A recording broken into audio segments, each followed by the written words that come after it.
Hey, hello, welcome everybody to this new ShadowDragon podcast. This is season 3, episode 10, and today we have a special guest from our team, Brye Ravettine, and we have a very special topic, an important topic. The upcoming elections. There are elections everywhere around the world. We recently had them in my country, in the Netherlands, but I think the biggest next one that's upcoming is the one in the United States. So we wanted to bring up a subject matter expert from our team, in this case, Bree. Welcome, Bree. Thank you. No, I was about to say I'm really excited to be here. A little bit concerned about what's going to happen in the next couple of weeks, though. But yeah, my background, I've been on the Intel side of the house for over a decade now, which is weird to say. And some of my experience has been working with a couple of states on their past presidential elections, specifically 2016 and 2020, and then a smattering of state and local elections throughout the years. Um, but that's kind of where my experience comes from, is working those elections. You had a fair share of looking at things you don't always want to look at, right? It's not always the Yes, stuff to look a at, but it's very important. yeah, a very concentrated dose for 2 weeks. The running joke I know amongst us analysts is when early voting became a thing, the citizens were very excited about it. I think all the analysts cried because that just meant another extended Yeah. uh, Oh, day's crying night. analyst means that you're doing a good job, or at least that you're Yes. trying to get the most out of it, or at least that's my experience when I was in the government. Yeah, exactly. And we also have another fellow colleague on this podcast this week again. So, David, welcome. Please, a gentle reminder for the audience: who are you? I'm David Cook, Director of National Security here at ShadowDragon. Right, cool. Let us just dive into this. Let me just ask you a question in general, Bree. So when it comes to looking into elections in general, what would be your, let's say, approach if you need to explain this to a complete novice that has never monitored any election? Well, what would be your starting point? No, great question. So the way I would take it and I would break it down is into three different categories of people who I believe are at risk. We have the commercial and private sector, whether it's a big business or even the little small businesses. And as you might guess, they can be highly affected simply due to their location sometimes. If they're in a major city, when we have protests that might unfortunately become riots, um, we have companies that we have the public who perceive their political stance to be one way or another, so they get targeted, or sometimes based on true things where the executive board of that company is very vocal on social media on who they are backing in this election, which can make then, unfortunately, their offices, their employees, their businesses targets for uh, the rioters, we'll say. Um, and then also they look into seeing when people are rioting, they or sometimes even protesting, they're trying to see how impactful they can be. So they might even target things like museums, areas that have not necessarily any political views, but it's going to get a lot of attention. And then last but not least, you have the opportunists who are going to take advantage of the chaos to commit crimes, steal, do whatever that they deem fit during the noise. So we got that from the commercial and private sector side. Then we have the state elections department, whether it be a board, an office, or falls under the Secretary of State. Their main focus is on integrity as well as the integrity of the election. So, what their main goal is to managing poll stations, the poll workers, messaging on their social media platforms, making sure that the right news is being pushed out, and also upholding their specific state laws. Like there's some states you can't take a ballot selfie. I know that's become a coined term, but a ballot selfie, especially with a filled out ballot, because that's considered persuasion, coercion. And then, of course, their concerns are about mis and disinformation. People posting lies about maybe when polling stations are closed or open or locations.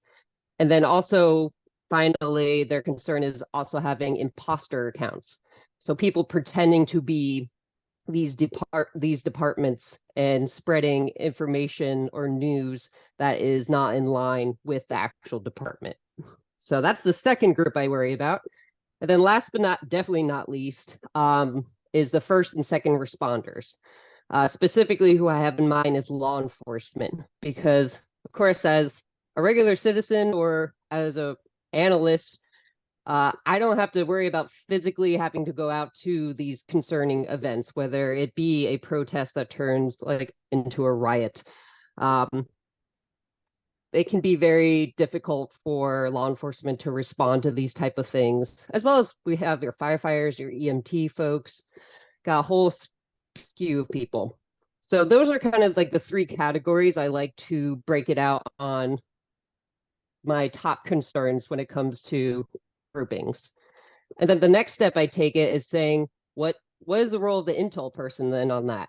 So for the intel folks, I kind of view us as almost like dispatchers, not trying to take credit away from dispatchers, but as an intel person working this, my main goal is to get through a slew of information and find out which ones are the legitimate threats, and then take it a step further by prioritizing them.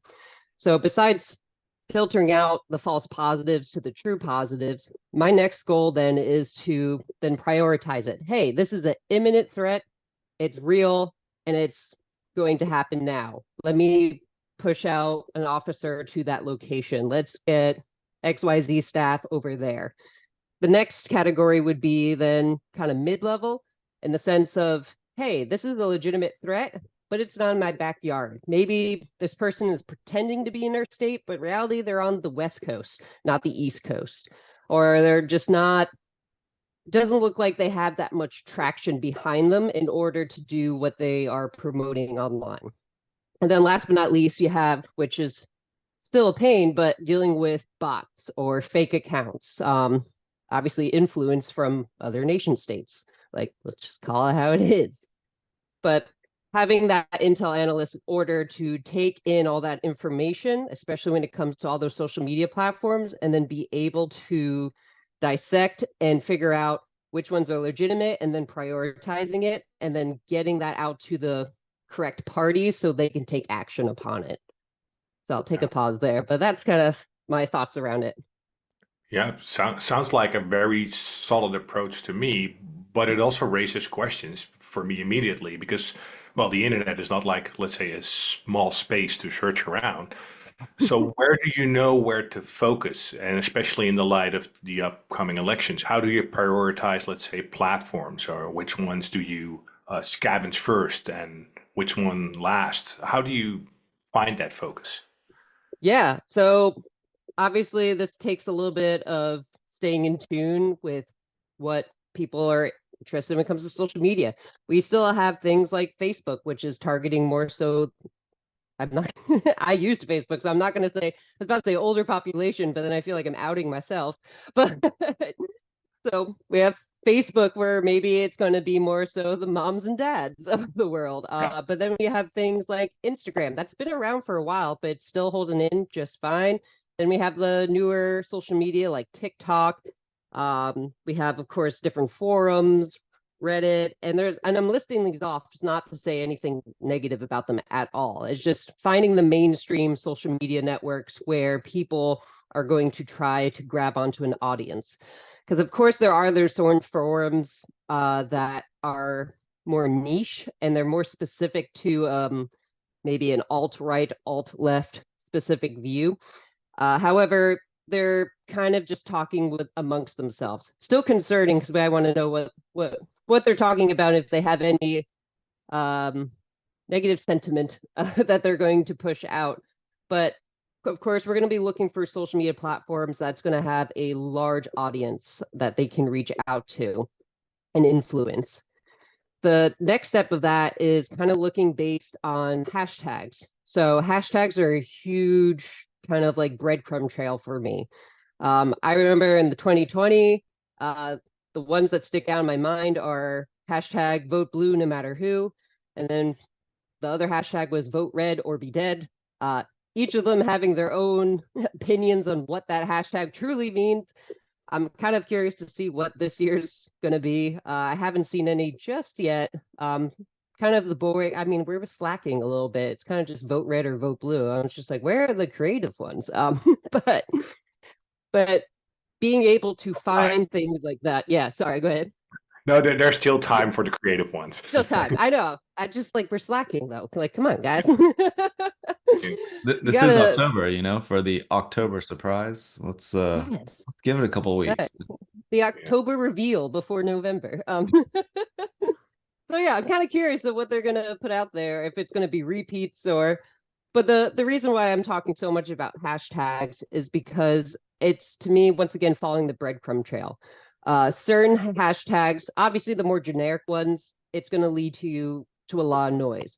But the more unique they are, like the ones I kind of mentioned before, which became unique-ish, and then all of a sudden it kind of caught onto the train of everyone else, you can still kind of follow it back to where the mothership is. Pretty much who's the person who originated this.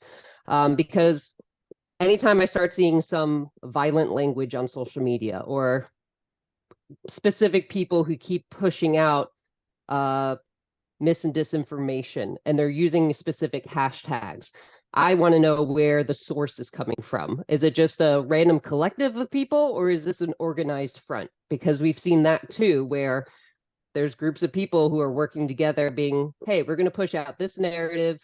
Make sure you're constantly tweeting it, posting it on Instagram, commenting on Reddit, whatever it might be. And it's a lot easier when you target, obviously, the the mothership versus trying to play whack-a-mole with the individuals. It can also lead you to see if there's anyone who's planning or plotting, because they like using those unique hashtags again, because they know they're going to attract a certain crowd with those. They don't want the everyday, like, just vote red, vote blue people. They want the people who are like die hard type of situation if they're going to perform anything. So And that's, yeah. does that also mean when you look at these hashtags that you with that are able to pivot into what I like to call echo chambers to find, let's say, that niche Yes, community where they are orchestrating these campaigns? correct. So sometimes I can, especially when they are on the major platforms, but obviously, well, not obviously, it depends on the platform. Um, Sometimes they don't want to come out with exactly their plans or exactly their full beliefs. So they will have somewhere on their profile or in a comment that pivots them into one of those more niche forums. So being able, once again, to still track it back to maybe it'll be something on, I was about to say Mastodon, Fediverse, one of those federated networks. They created their own social media platform, or like you just said, a more niche, hidden group. But they're going to have to tell people on these major platforms where to go in order to be a part of it, like you just said. And while you were talking about hashtags, I recall when I was doing a lot of, let's say, counterterrorism work, that a lot of groups did hijacking of hashtags. Is that something that you also see happen within election time? I do. It depends. Because, like, the only hijacking I see is like when it starts off being something that's a unique hashtag, but then it catches fire with the rest of the group, which kind of like waters down the path when it comes to trying to find where it originated from. That's like one difficulty I find with it. Um, but I'm not really sure if I've seen any direct correlation to that. I don't know. Have you experienced that over by your side of During the pond? during the Dutch elections that we had recently, I had a couple of examples where, for example, there was a huge sporting event or something like that that had a unique hashtag, and with that, they used that to spread those propaganda-like flyer poster-like pictures, say vote for Oh this, yeah, yeah. that's one, because they know people are looking for that trending hashtag because that's breaking Yep. news or something like I that. get I Yeah. understand what you're talking about now. Yeah, you can definitely see that on social media when it comes to, like, for instance, the simple ones like vote red or vote blue. They could be talking about something completely different, but they know it's a trending hashtag, so they're going to use that in order to promote their platform. Um, Yeah. how effective it is, I'm not sure exactly, but you do see that still. That's a good point to bring up. Yeah, when you look at this, and this is something that you also mentioned, David, that the DOJ is very serious about enforcing this disinformation, especially when there is a certain intent that you can prove. Is that something that you think with monitoring, or for example, that the monitoring tools that we build at ShadowDragon, that is doable by crafting a monitor that you can say, hey, we are able to find these forms of disinformation where we can deliberately point out, hey, there is a form of intent, and then inform maybe the proper authorities with that? Yeah, I think that so I'm looking at a particular case that there was a guy who was charged late last year. Um, he this particular person garnered a pretty good following on Twitter or X and convinced people to vote by text. So Mm. effectively neutralizing those votes because you can't vote by text. So if we could identify those in the space, I think Bree, I mean, correct me if I'm wrong, but reporting those to the local administrators and then countering that narrative with the right information. And so I think, this is my second question to Bree is how do we encourage the local and state folks to identify this and refine their messaging to get the right information out to voters? So obviously, each state has their different methodologies. I can't speak to every single state. From the ones I work with, they really do try, at least the ones I have worked with, really do try hard to be present. They have their own social media handles that are verified on these specific platforms. They remind folks like, hey, for any updates or news or anything regarding the election, please look at insert their username. Don't look at anyone else. And that's the other problem they have is a lot of people trying to mimic them and cause that confusion and chaos. And a lot of times also we have they promote people to reach out to them. Specifically, there's some phone numbers you can call, but a lot of times what I see is that they at the handle, whether it be on X or Instagram. I see it a lot more so on X, where they're adding the state level government's username, being like, hey, this polling station looks like it's closed and you guys said it was open at 6 p.m. Or, hey, I was just here and there's people protesting right outside of this location. And that's the other unfortunate thing is that you kind of have to ask these folks for an extreme 2 weeks, hey, all that noise that's coming into you, because it could be as simple as obviously there is a problem at a polling station, or there is a concern, a valid concern, or they're reporting an account that is pretending to be them.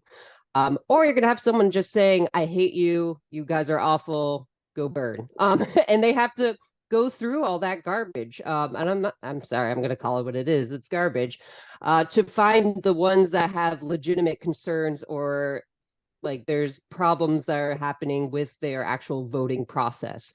Um, and that's really hard to do because they're getting an influx for those 2 weeks of just whether it be love or hate, and they have to cipher out the actual ones that need to be addressed.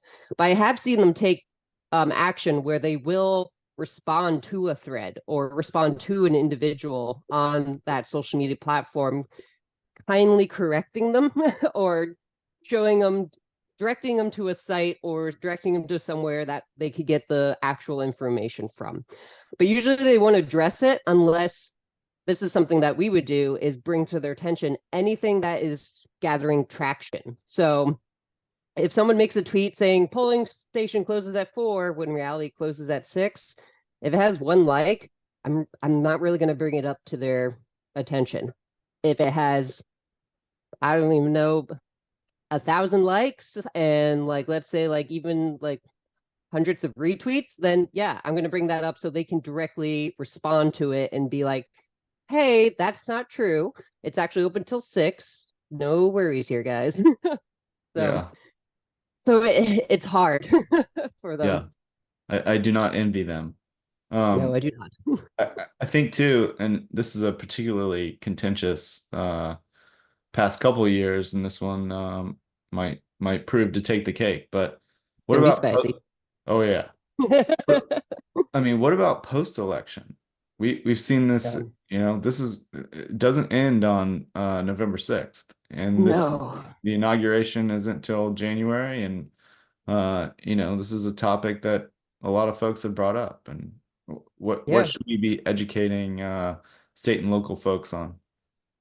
Yeah. It's the unfortunate thing where, yeah, it doesn't end when the polling stations close, because whether we've gotten to such a time where, regardless of whoever wins or loses, there's going to be upset people. And unfortunately, we've come to a state where, like, I'll give the benefit of the doubt. They start off as a protest, but somehow they always end up ending violently, or obviously affecting cities or small businesses, or obviously threats to physical welfare of fellow citizens. Um, and it's a matter of, as we know from like 2020, it took a bit of time to calm down. 2016 also, I don't really see that slowing down anytime soon. So this is where maybe not so much the um, Board of Elections is holding the responsibility for. If anything, they have to worry about their own employees' safety, because sometimes people just won't believe the results and they'll try to take it out on the employees. So keeping them safe. But for the most part, this is when it really affects the commercial side, the business side, because people are angry and they're going to demonstrate that in the streets. And then, of course, law enforcement, any first and second responders, let's be honest, who have to respond to those calls for help. So again, it really comes down to social media, in the sense of being able to see, because when it comes to, obviously there sometimes can be organic gatherings. However, a lot of times we see that there's the planning and plotting that is online, to get more than obviously a small group of friends to reach a wider net. You're going to be planning online.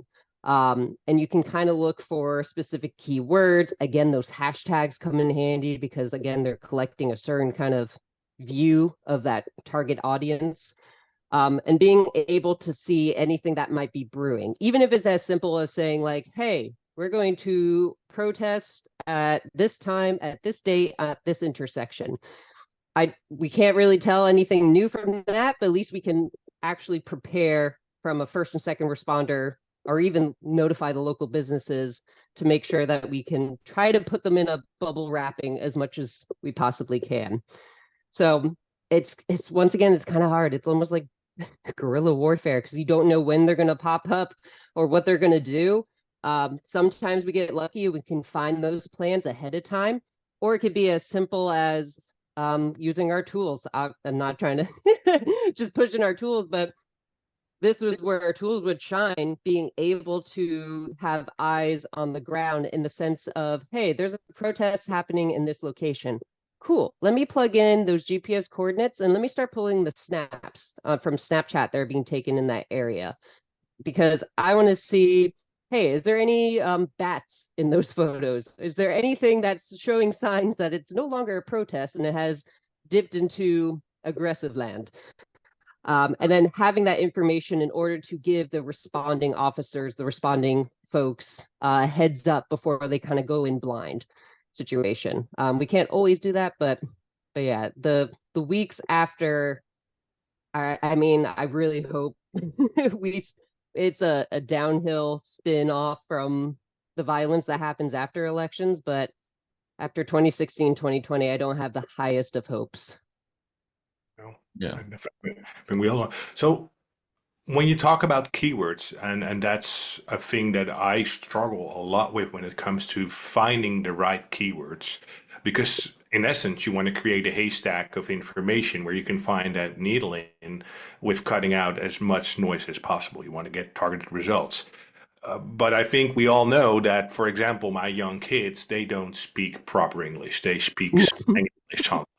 They talk in the form of emoticons and they talk in weird phrases that I don't understand. So how do you deal with that in light of the elections, knowing that there are people from all walks of life with different slangs, different backgrounds, coming maybe from different countries that are now allowed to vote in your country? How do you deal with that? It's that's where it really comes down to the state level, because obviously in my very unique position, I worked with several states.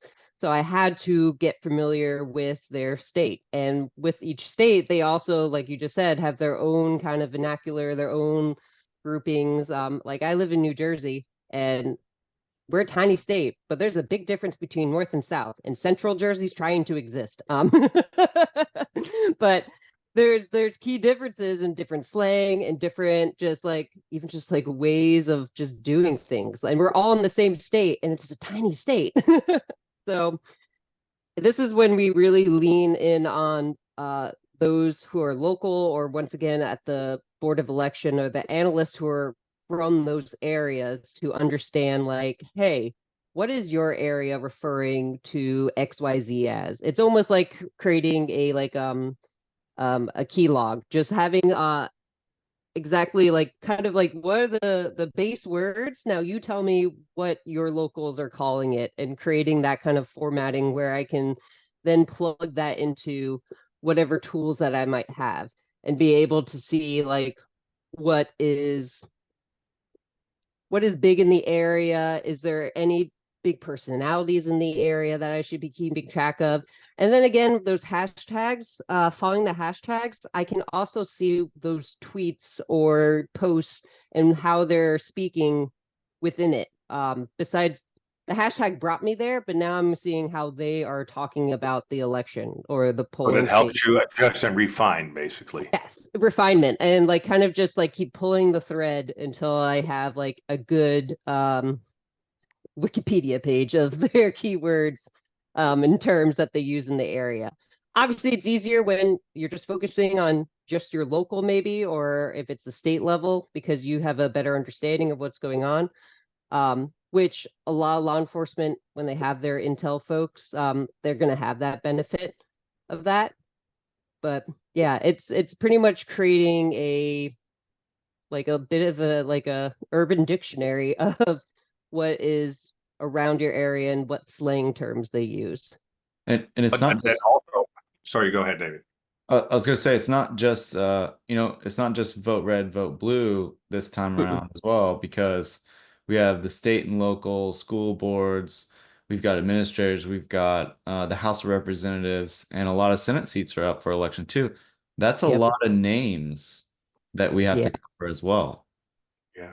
That's another thing, because there's going to be specific hashtags or keywords, like you just said, to the local and the state level elections, besides just Trump and Kamala. Like it's going to be even more expansive than that, which, sorry, this like just remind me of something else. Besides the concerns of the actual posts and what people are talking about, the actual physical locations of the polling station is always a top concern of mine too, which the only reason I thought of that about that because I'm thinking about all the people who get very passionate and angry about their things, and then we have a polling station that's at a school, and it's just, and it's not anything they're doing wrong, but now all of a sudden there is a little bit more top of mind threat, because typically they don't do it during school while school's engaged, but it's still in areas of concern where what happens if someone decides to cause physical violence around that polling station or in that polling station? What happens if there's a bomb threat? Now it's not just a bomb threat to a polling station, it's a bomb threat to a elementary school or a middle school, whatever have you, especially when you get into the cities where everything's cramped together. So that's another thing besides keywords and hashtags on the actual political parties. I'll actually start mentioning, because people will at the locations of the poll stations. Like if it's at a high school, they'll say like at such and such high school, like your poll worker was the worst. They kept trying to make me vote this way. And they were really rude. Or at this polling station. There's no handicap access. Like, this is obviously voter discrimination, and I'm not able to vote. Which could be true. I'm not trying to say it's not, but you have to look into it and then address it. So that's another thing I also plug in is sometimes key locations. If not, if I have them all, obviously it's a lot, and that's kind of better on the more local side of the house if I really want to target it. But if I have some major locations where a lot of people turn out to vote in, I'd probably plug in those locations and keywords as well, because a lot of people won't they'll talk about voting and elections, but they'll at the location that they're actually doing it. So that means that you probably spend a lot of time doing what I like to call your homework, trying to understand what Yes. words to use, trying to understand the landscape, maybe even the language, because I know, for example, in the US, there's a lot of Spanish-speaking folks, so you may also translate something.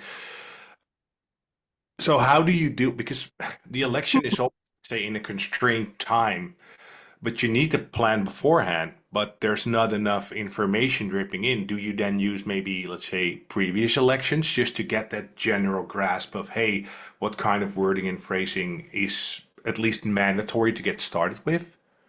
Yeah, so the way I would work it, and some of the amazing analysts I've gotten to work with, is going on past, obviously, what happened in 2020. Let's see, especially when it comes to, obviously the hashtags can sometimes differ. We still include them because sometimes humans are lazy and we'll just repeat the same thing or make a twist on it. But also just trying to figure out who were the prominent speakers who are making the most noise on these social media platforms. Are they still relevant? Are they still present? That's usually who we go to first because they're kind of the trendsetter, whether it be a local politician or just a celebrity or an influencer now that we have nowadays. And just try and keep track of them and seeing like, what are they saying? Are they using any specific hashtags yet? Are they talking about any very specific topics that we should keep in mind? Because usually they're the ones who set the trend and then people just grab onto it and make variations of it. So that's like one thing. Obviously, it's really hard because, again, like I haven't seen any specific hashtags just yet, but that was just doing a quick glance, trying to just scrape the surface. But yeah, like you just said, it's a lot of doing your homework. It's like almost preparing for to write a paper. You have to research and get your documents in order before you can actually write out your analysis type of Yeah. situation. So 2 days before the election is a little bit too late Yes. to get started with. Well, it wouldn't be the first time that I was phoned by a law enforcement agency saying, "Hey, we need help. Something is happening tomorrow." And I'm like, Oh yeah, been there, done that. Or my other favorite game is because I worked with commercial clients too, and it'll be like obviously elections is already crazy. We're already all hands on deck, like lack of sleep. I'm living off of Chinese or Indian food. That's my comfort food. I don't know why. Go for it.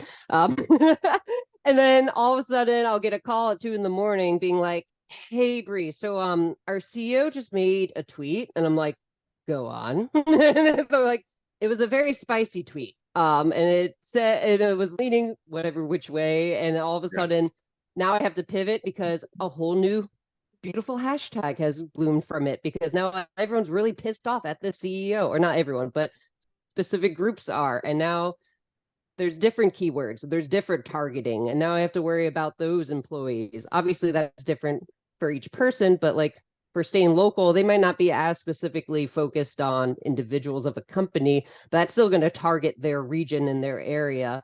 If there's, besides the, I'm not going to say regular upheaval, but the baseline upheaval, and then all of a sudden now someone just like kind of like put something in a paper bag, lit it on fire, and threw it over the fence. And then all of a sudden, it's like this is a whole new issue. Like it's going to be the same things, but now you have to adapt. That's going to happen a lot. So you can prepare a lot, but there's some things you can't prepare for, like a CEO or executive board member making a fun post randomly during the elections that causes some kind of great upheaval. Or if there's any crazy acts of violence or I remember in 2020, there was a whole entire hashtag tailgate the ballot box. That was a fun time. People took it upon themselves. Like they had, I would say they had good intentions, but they wanted to make sure that no one was stuffing ballots, like coming in and just putting a bunch of ballots in. So the way of handling that, instead of relying on the state or just simply just going about their merry way, they would actually use this hashtag tailgate the ballot box, and it created this movement on multiple states that started to spread, where people would show up at their local ballot box guarding it, making sure that no one was stuffing it. And then we ran into the issue of, one, you're not allowed to do that, and it's voter intimidation. But on top of that, we had some people who would show up and they would be drinking, or like an actual tailgate to like a football game, or in the sense of like there's people who showed up with their guns because they're like really going to protect the ballot box. And it's one of those things where I'm just like, hey, like I understand your intentions, but like this is not the way to go about it. Like if I have my one little ballot, I'm not coming near you within like a 10-foot radius, like not even more than that, probably 1 mile radius, which then again causes upheaval, and then I have to send possibly officers to that ballot box to remove the said individual. But then that hits the news, that causes chaos. People, there's always going to be something that's going to like, everything is such on a like it's like right on the edge of, it's just such a, I don't know what the right word is. Everything's already so tense. Like it takes like a feather to just cause it to snap type of situation. That's the complicated kind of convergence of state and local laws and regulations, even at the county level, because I know here in Virginia, we have a lot of voting stations that are on school property. Mm-hmm. And if you bring a gun on school property, that's a No, class 3 felony. And but they think they're in the right because they're like, no, I wasn't coming to like cause harm. I'm just trying to make sure that like the votes are valid. And I'm just like, no. And that's like another thing we have to work with and deal with, is there might not be always bad intentions, but the good intentions can result in scary situations, unfortunately, because they think they're doing something that's helping the cause or whatever have you. But in reality, I'm like, no, you're doing more harm than good, unfortunately. And now we're having to put resources out like officers or folks to go handle that situation. But yeah, school systems could make me very concerned. But How often have you seen in relationship to topics like that that there are maybe foreign influence operations going on to make people do things physically or digitally? Because, for example, at the recent French elections, I noticed that there were a lot of doppelganger websites being yep. pushed on social media that looked like CNN or the official French news outlet. So when you view them, a novice would say, okay, I'm looking at the real deal. But when you read the article, they don't cite sources. They have a very specific one-way narrative, which, well, almost always calls to a form of action. Do you see similar things now going on? Oh yeah, definitely. That's actually a great point. So obviously there's a time of chaos and there's a time where obviously people are just trying to ingest as much information they can. And obviously threat actors are going to take advantage of that. There's going to be a lot of domain spoofing, domain squatting, where they're just making websites that look eerily similar to news outlets, to they're going to have like the voter trackers, they're going to have all these different websites that have the risk of spreading, besides mis and disinformation, but like malware or things like that, because they're going to take advantage of the chaos in order to get unsuspecting victims. There's going to be new apps that are going to be created. Apple's a little bit more obviously stricter on the apps, but like things that have a little bit more lax, like not shaming Android, but obviously there's a little bit more flexibility for them to download third-party apps. Also going to be a great time for them to target. And then, yeah, when it comes to persuasion, the amount of times I have to deal with, not me, but we have to deal with as a collective of old information being recycled as new. There's going to be videos that I'm going to see I've seen since 2016 election of the same video of this person who's stuffing a ballot box. I'm going to be like, this is not new news. Like, this is something from a different state, and it was in 2016. Or sometimes it's not even from our country. It's wild. But if they crop it and they put it in a certain perspective, suddenly it's new and suddenly it's real and it's fact and it's online.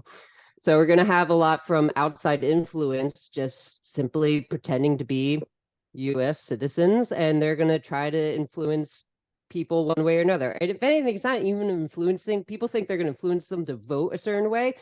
And no, I'm like, it's more so influencing the chaos that is happening in that area. All right. Like, World, right? yeah. Yeah, exactly. Just causing pain, causing like things like showing a video of someone stuffing ballots, and then suddenly we have an uprising in that town.